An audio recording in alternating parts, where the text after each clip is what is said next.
Praise the Lord. Guess the colors. పాపములు కెంపు వలె ఏ రంగులో ఉన్నాయి? ఎర్రగా.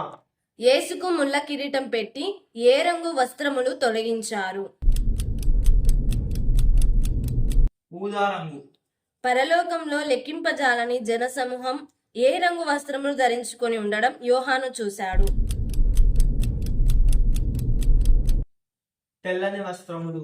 దావీదు దేవుని మందిరంలో ఏ రంగు ఒలీవ చెట్టులా ఉంటానని చెప్పాడు? పచ్చని ఒలీవ చెట్టు వలె. యెహెజ్కేలు దర్శనంలో దేవుని సింహాసనము ఏ రంగులో కనబడింది? నీలం రంగు. లుదియా ఏ రంగు పొడి అమ్మేది? ఊదా రంగు పొడి. పాపములు రక్తము వలె ఎర్రనివై దేవుడు వాటిని ఏ రంగులో మార్చాడు? హిమము వలె తెల్లగా. పేతురు యాకోబు యోహానును తీసుకొని కొండ మీద రూపాంతరము పొందినప్పుడు యేసు వస్త్రములు ఎలా మారాయి?